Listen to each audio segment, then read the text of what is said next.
But just remember that if it's not Nick, like a certain Mr. Trump, he won't accept the result and will say the system is rigged. Quite right.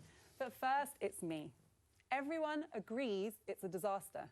Those are the words of the French Interior Minister on the way the fate of thousands of refugees in the so-called jungle in Calais have been handled by Britain and France. The camp has become a squalid holding ground for people attempting to get into Britain, among them hundreds of unaccompanied minors. And the British government has been relocating children in Calais to the UK at a pitiful rate. This week, around 20 arrived, with the Home Office saying it has plans to bring in around 100. Why should we help unaccompanied child refugees? Well, first of all, because international humanitarian law puts us under an obligation to do so. Many have family members in the UK, which gives them a right to be fast-tracked here. Secondly, because they are incredibly vulnerable. Europol says that more than 10,000 of these underage refugees have already gone missing, possibly in the hands of people traffickers. Instead of fulfilling our moral and legal obligations, we're dithering under the false impression that helping these victims of wars we've played a part in creating will somehow overburden our public services and our national identity. It's a sentiment that I believe history will not remember kindly.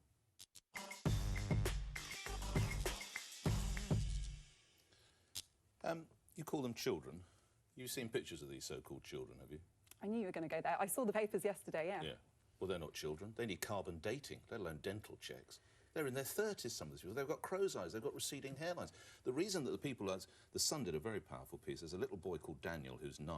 He can't get to the front of the queue because guys in their 20s and 30s are literally forcing themselves to the front of the queue.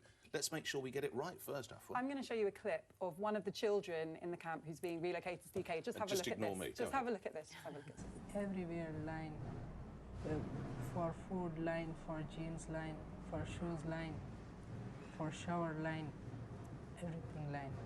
Sometimes I miss mom, sometimes I crying, not here, my family, no parents. I miss my mom.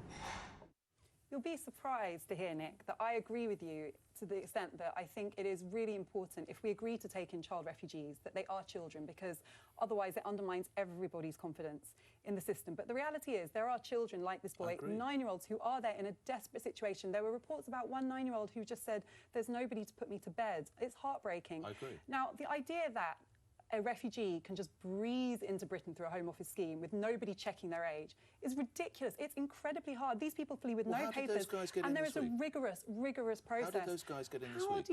What puts you in a position to judge the age of a refugee? I've got a pair of eyes. I've raised 2 sons. I know roughly when boys are around 19, 20, and I know when they're in their mid-30s. One of them's got a receding hairline. One of them looks almost as old as me. I mean, I heard one of the charities that work in the camp saying one of the people that was pictured in one of the tabloids wasn't a refugee at all. It was interpreted. The point is, we don't know. But there are people on the ground whose job it is to assess these people rigorously, and they have deemed them to be children. When I heard about all of this, I thought it would be almost like the old Kindertransport, right? Those were trains, this would be boatloads of young boys and girls arriving. In fact, it's all young men, most of them pretty much 18, 19, some of them in their 20s. We've been sold a pup. Jack Straw saying yesterday, unless action is taken, the public will lose confidence in the asylum system. We have no confidence in the bloody system. It is hopeless. We're letting in 30-year-olds. You and I are on the same page to a degree. 9-year-olds, not a question. That's what Britain has been about. That's what Britain should be about. Not just 29-year-olds, clear off someplace else. Also 15, 16-year-olds. And why all boys? Why all young men? What puts us in a position? You're just basing this on exception rather than rule. Surely you're picking on a handful of exceptions, but Britain did say that we're taking 20,000 people. We're taking a pittance of 100 here and 20 here, etc. But I think it's people like you that pick one-off examples. Not one-off, James. But, OK, but what percentage? Virtually everyone who got off that bus looks in their 20s. But are you saying it's 90% or 10%? What I'm saying is our system, the people we employ at our borders, surely, you know, I can't imagine they can't tell the difference between a 30-year-old... No, but my point is, it's an exception. So I think people like us having this debate, we just fuel the argument. You know, we had a part to play in this war. We created that problem in the first place. We made a commitment that said we're going to do something about it, and we're failing. We're so not bringing doing in it. lots of single males in their 20s No, and I'm 30s not is saying. going to help, is it? I think people are not as stupid as you're making out. You No, they're quite not. rightly say that you can tell the difference between a 30-year-old and a 15-year-old. Yeah. I think the people we employ at our borders are not that stupid. Well, how are these blokes getting so in, maybe James? one or two got through, but my point is, the point that AFA's making, which I agree with, we have a responsibility and we're failing the system. Now, just because a handful of people got in or there was an issue, for us to now, you know, to kind of not allow the people who deserve that opportunity, because when you're saying, because we're getting to this whole debate about, you know, we should be protecting our own and Britain can't do it and we're crowding the system. The Mail did a good piece today, right? And they That's a spoke. first. They spoke to. That's a great. The Mail paper. actually They spoke in favour of bringing child refugees and into the they country. did a good job there. And they spoke to a very good job. They spoke to a care worker in Kent, a foster mother in Kent, who thought she was getting a 16-year-old. She reckons he's about 25, right? She feels physically intimidated. Yeah. He comes from a culture where there is no respect towards women. It's not his fault, it's just the culture in which he's grown. She is actually frightened for her safety and the safety of her 2 young children. This cannot be allowed to continue. We all agree with you. Nick, we all agree with that it's been a presentational and a systemic, as it were, disaster, because it's clear that the system doesn't work.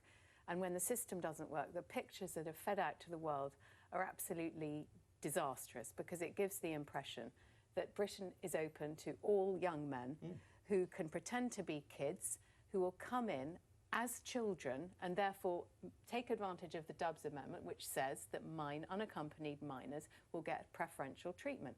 So the whole thing has been an absolute catastrophe, and it actually hides the reality, which is that it's only a handful of children, so-called children, and our obligation is actually much bigger, and we've got to bite a much bigger bullet than this as the weeks go on.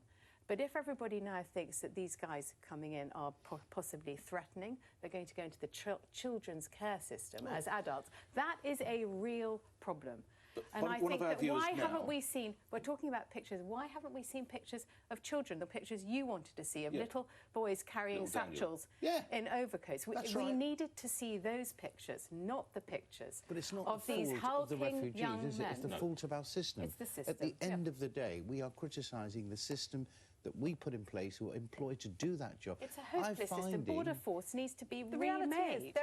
there are up to 1,000 children in Calais. They've been there for a year. How do you know many of that? them. Because we when don't people know say because that there are 1,000 children, if this is what the definition They've done a of visual children inspection of the whole But camp, and it's that's my 1,000 point, kids, Michelle. 6,000 My others. point is they've been there for up to a year. There has been no system for properly documenting, discovering the age, assessing the need of these people in the camp. Now, if that had been done, it would have been able to be a process in which we had a lot more confidence. But we're part of the reason this hasn't happened. We've all dug our heads in the sand. Britain's wanted nothing to do with helping these refugees. It's only been forced to. Don't forget we're helping in the camps near Syria as well. So this is not, we're not just, when we talk about our response, we can't just talk about what we're doing with these children. We're doing other things as well. Our response has been to deliberately prioritise people in the camps in the region, which I understand, but on the basis that if we help people already in Calais, it sends a message that you should come here. The reality is these are children who've put their lives on the line to get here out of desperation. The idea that we can just ignore them. Who are children? Because for me, nobody, you'll find anyone had pushed to disagree with the sentiment that if there is an unaccompanied child, nobody would want an unaccompanied child anywhere, and let alone in this horrible camp. Like, most normal, decent people would not want to see that. But the problem that you've got is everyone agrees with that sentiment. But what's going on at the moment, it's embarrassing, it's laughable. You do see these, like, fairly well-grown men getting off of buses going, look at these children, and I'm sorry, they're not children. They've got better beards than James. They've got better beards than James. The problem is this is now being run by the tabloids, right? None of us are there. I haven't been there. I haven't been to the camp in Calais. Well, I haven't been at the border. None of us know who these children are, how representative the hulking guy with the beard. Why aren't you praising the work of the really Mail and the Sun and the other I papers just for did. exposing I it? just did. Oh, The Mail spoke out in favour of bringing in child refugees. Do you suppose are in? How many British children are in children's homes in this country? I don't know the figure. 3,162. Why aren't we doing something to help our own children? Why do we just sit I am the and first person to sitting on children's advocate. I'm the first person to advocate Why are helping we children in fostering care. 22-year-old It's not an Syrian either men? or. It's Nick, not talking either you about help children refugees, in care not. here. Or It is with you Nick. help It's either it's your Clearly. kids or someone else's It's a kids. And with Nick, it's zero-sum always Nick. game. Nick, there is a vacancy at the top of UKIP, you know. No interest in leading UKIP, thank you very much. But I think that you shouldn't let everybody coming into the country should be understood who they are, where they've come from, are they genuinely in need of refuge and all the rest of it. And for me, I think it's a scary prospect that people are coming into the country when we do not know who they are, first and foremost. I haven't been to the camp in Calais, but I do have some experience of the asylum system here. And I can tell you, it is the most rigorous process. Often it's the case that I'm not allowed to show the pictures, children unfortunately, who've been because trafficked broadcasting into and sexual exploitation have to go through a humiliating process where they are repeatedly interrogated about their age.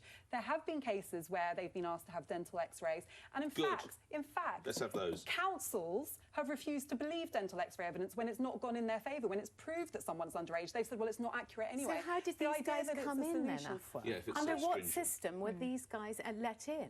I don't know how many people have come in who aren't children, if any, and I don't know how representative the pictures in the tabloids are, but I do know that it's become a very toxic debate where instead of focusing on the fact that it's beyond dispute that there are unaccompanied children, we need to help them, we haven't been helping them, and instead of focusing on that, we're picking out these isolated examples of people that sitting here, we might think look over age. Yeah, we all lie about our age. We must move. I mean, I saw someone in The sentence, Sun if who you looked would. like he wasn't a child, but I don't know if he's a I could just say refugee, and I I'm don't know where he came embarrassed from. that we, made a commitment which was much smaller than the rest of Europe, and we probably said we'll take, 5 times less than everybody else. And even the figure that we committed, which was a terrible figure, we not even matched anywhere near that. We're talking about refugees, but it's not the refugees, it's the system that it's for. If we're sitting here today as a Britain, one of the powerful nations, and we can't get our borders of people who can differentiate between a 15-year-old and a 30-year-old, we should be embarrassed. All right. To the other end of the age